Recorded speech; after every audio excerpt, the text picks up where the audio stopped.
Welcome back, viewers. You are still tuned into Prime Live. The global attention and the spotlight turns to FIFA's decision on whether they will suspend Israel from competing in international football. Now, this is after FIFA declined to make a decision at its World Congress in May, citing that it needed more time. Now, the football community, human rights advocates, as well as Palestine FA, who made the application, are all waiting to see that the decision is taking place tomorrow, hopefully, Saturday, August 31st.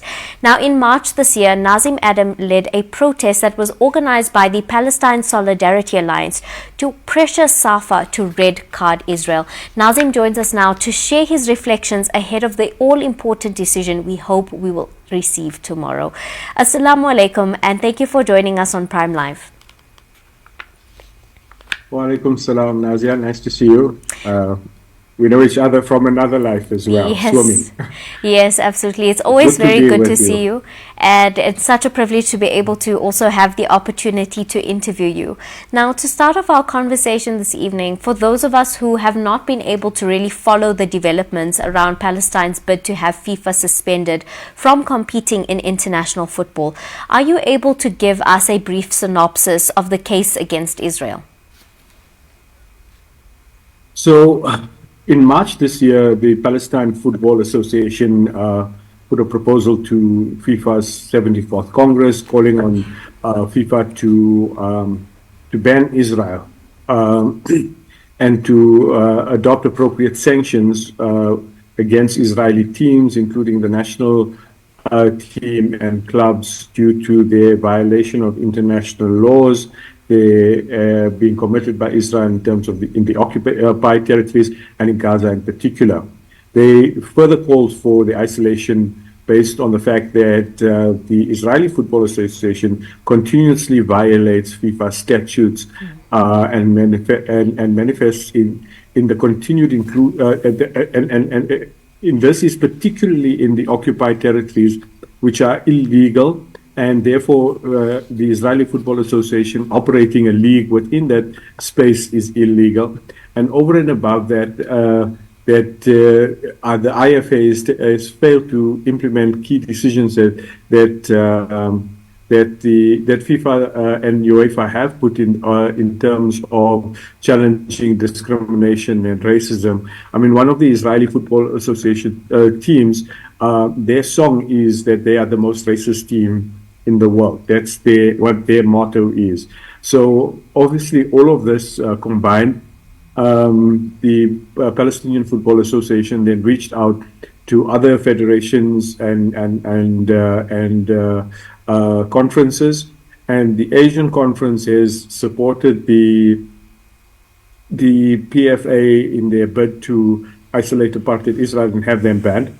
I mean, we know that there is precedent for this because within 3 or 4 weeks, Russia was banned from international football. So there is precedent for this, and the call was for us as solidarity activists on the ground to engage with SAFA, the South African Football Association, and with CAF, with the African Football Association, and this is what we've been doing. So earlier this year, as the momentum was growing, we did meet with some of the SAFA members, and we have handed a memorandum over to them, calling on them to support the work of the PFA, but also to align themselves with the position that South Africa has taken at the ICJ in terms of not supporting Israel in any way and not being complicit in the genocide that is unfolding in Gaza in front of us. I mean, removing Israel from competing in international football is absolutely warranted. I mean, we also saw, particularly Russia was also removed from being able to compete at the Paris Olympics. But speaking particularly about the Paris Olympics, the Israeli team was still able to compete at the Paris Olympics. Now, we also know that FIFA has delayed their decision at the last World Congress. Do you feel that the world body would actually be going ahead with a decision tomorrow?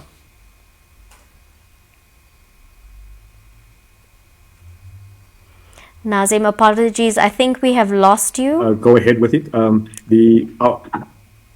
Okay, you're back. Yeah, we can hear you again. Am I back? Yes, we can hear you again. Please proceed. Okay, I think the oh, okay. So obviously they had indicated to the Palestinian Football Association that they were looking for a legal opinion. We know Max Duplessis, one of the South African lawyers at the ICJ, had given a legal opinion as well, and it clearly indicated that Israel was in violation of too many of the statutes of FIFA itself and UEFA, and that it was warranted that the call of the PFA should be enacted, should be legitimized, and that Israel should be isolated from world football.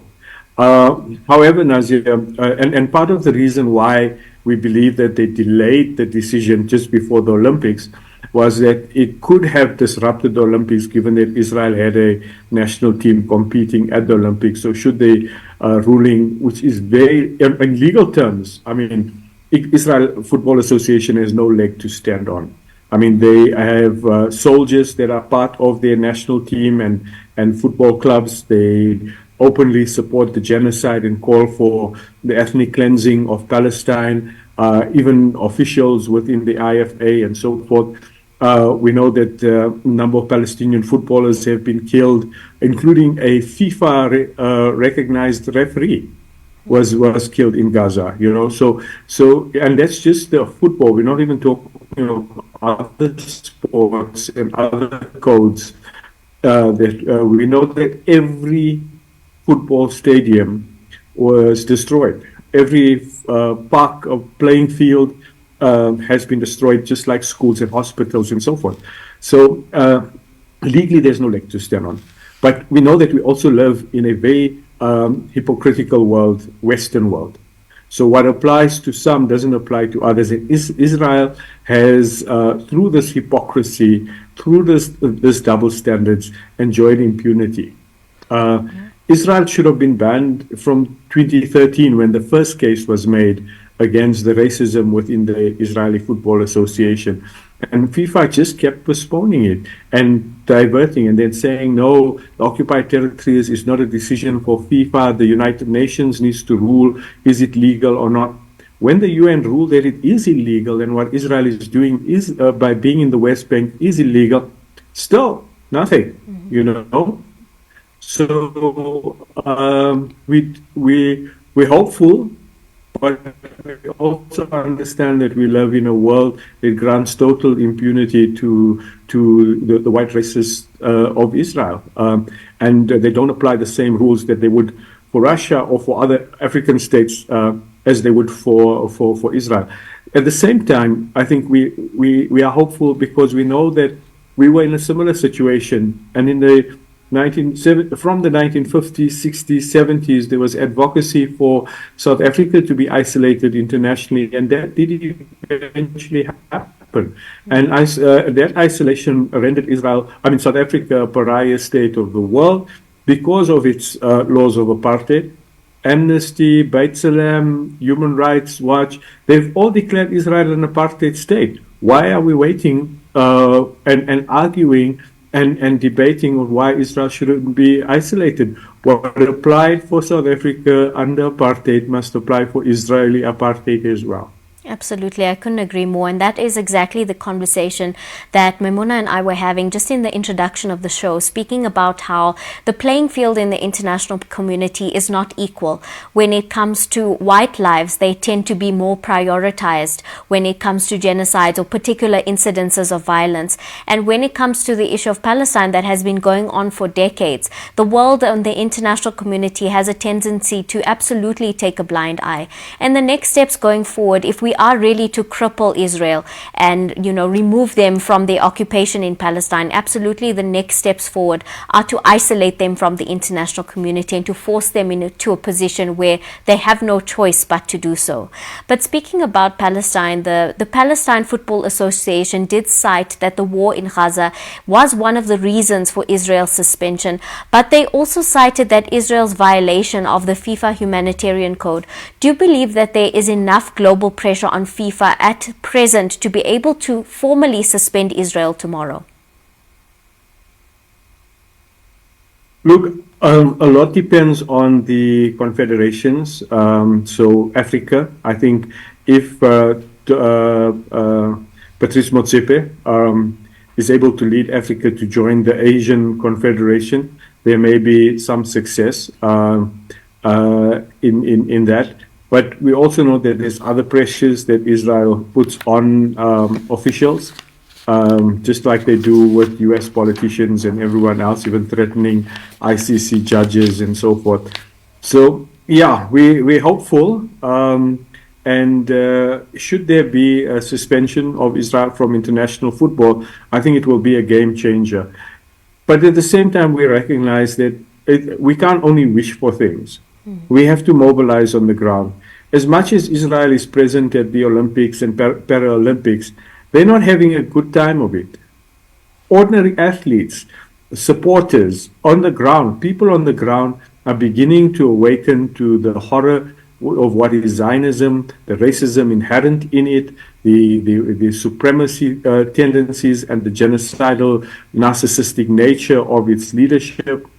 And so on the ground, Israel is totally isolated. On the masses of people across the globe have voiced their discontent and their contempt for racism and the occupation and this settler colonialism that is Israel. So yeah, we're going to keep working and pushing on the ground. We are hoping to engage more with the structures within SAFA. So we need to start from clubs at the bottom, work our way up, and begin to push SAFA to pass resolutions which reflect the will of the people, and then build that up throughout Africa, hopefully, because that's our priority, and then also hopefully get it moving in other confederations as well. Now, we've seen how much of an impact social media has had in terms of spreading the truth about what is going on in Palestine and the genocide that is taking place and the level of extent of suffering under which Palestinian people are suffering under the genocide being inflicted upon them by Israel. And social media has been instrumental in being able to educate the world about what is actually going on, because we've seen many a media platform and a very well recognized media platforms, mainstream media platforms, talk about Palestine and, report on things that are not actually factual. So social media has been incredibly important, and like you said, the mobilization on the ground has also been critical in terms of creating that much needed sense of global awareness. Is there anything that the public can do in order to support or push SAFA to get to this decision? Is there any kind of support platform or mobilization platform in which the public can actually participate and assist in this initiative? Yeah, so we did put out a campaign with the Boycott National Committee, the BDS International Committee, for a petition on FIFA. So for the past 2 weeks, that has been growing, an online petition. People can pick up. We have a special page dedicated to the sports boycott on the PalestineSA.co.za website. So the Palestine SA website does have that. We're also inviting people to join and become active, those who want to be activists within this space. Since this genocide is erupted, and we have seen huge numbers of people come forward to be active in the solidarity movement. And we are, I think, in the best moment in terms of our organizing. Like, as I'm speaking to you now, there's an entire team focused just on the legal campaigns that's meeting tonight. We've had campaigns on consumer boycotts. We've had the Glencore coal and energy boycott. We've had a team working with the dock workers. You saw Namibia. Mm-hmm. So there's a lot of work happening in different spaces. My encouragement is that if people want to be active in this space, we can't all go and join the armed resistance, but this is the space where we have to work, and that's in the advocacy, in the mobilization, in the activism on the ground, in the international boycott campaign, international isolation campaigns. So yeah, hook up on our websites, on our social media, and get involved. And this is just we need volunteers. We need people with all types of skills: writers, content developers, graphic designers, just ordinary folk who can do ordinary stuff. We know that as we approach the 1 year, 365 day of the genocide, we're going to need to galvanize our supporters. Just to give a heads up, is the annual Walk for Freedom that happens in Lenasia in Johannesburg is on the 6th of October. It will have a focus on the last year's just horrific ethnic cleansing and war crimes that we witnessed, but it will also focus on the sports boycott. So people need to come out. We've actually grown the sports campaign. It's more than FIFA. We've done the cricket, the CSA stuff. We're engaging with SESCOC around the federations, and we want all of our sports federations to pass progressive resolutions in line with our country's position that we took at the ICJ. In fact, we are looking at the fact that given the ICJ rulings, if countries or federations or sports people are actually enabling and supporting and promoting Israel and its apartheid state nature, they could be found complicit in the and guilty of aiding and abetting the genocide and the war crimes, according to the ICJ ruling. This is what we're looking at. So we want to push, but we want to push for a more humane understanding that they love winning and so forth. But there's also a recreational part and giving access to communities that don't have access to sport, to facilities, to just enjoying the recreational part of it. There's a whole community of disabled and paraplegic people who need access to sport. There's poor people. So we are looking at a broader social justice campaign for sport, and we welcome everyone to be part of that and shifting the way we see and engage with human rights and human values in sport. Now, I want to also address, a big elephant in the room regarding FIFA. We know that in our country, and even particularly in our Muslim community, we've seen the effectiveness that boycotts have had in terms of isolating Israel, and we need to continue on those efforts. And you spoke briefly about the sports boycott as well. Now, we know that within our community and within our country as well, we have many a football fan who might find it particularly difficult to boycott watching FIFA games, or to being able to stay away from supporting their favorite teams. What would be your message to them this evening about the importance of making this very important sacrifice for the greater good of the people of Palestine? Look, we have to understand that there are people that are really passionate about supporting the particular soccer teams and so forth. What we're saying is that people need to push their teams to be more progressive. They need to be vocal, they need to speak about it. And today we have those platforms. So you're a supporter of Arsenal Football Club, and we know that Arsenal Football Club takes a very negative position on a particular player, or in support, or they're going to be playing in against an Israeli team or something. Use your voice and your platform to voice your sort of regret or your discontent with the club and so forth, and begin to push through the supporters clubs for changes within that. And a great example is Celtic Football Club. They've just taken football to another level in terms of how they, even despite the fines from UEFA and so forth, at every match they have banners, they have Palestinian flags, and they've made the Palestinian cause central to who they are, and it's part of their identity. We have many local community clubs, small clubs, and community-based clubs. Here's an opportunity to educate the youth to say that sport has to be more. You have to be more than a club. The clubs that you and I were part of always said that kids must be part of, community events, volunteer, just about winning and being the best at what you're doing. That is part of it, and that is great. But how do we make our young people more socially conscious? And this is where I think it comes in. And then moving in terms of these and this massive movement and passion for people getting to fist fights for their support of particular clubs. We need to create a balance, and we need to start shifting that so people begin to appreciate great football, great sports, great athleticism, and enjoy the sport itself without being so attached to one particular club and identity.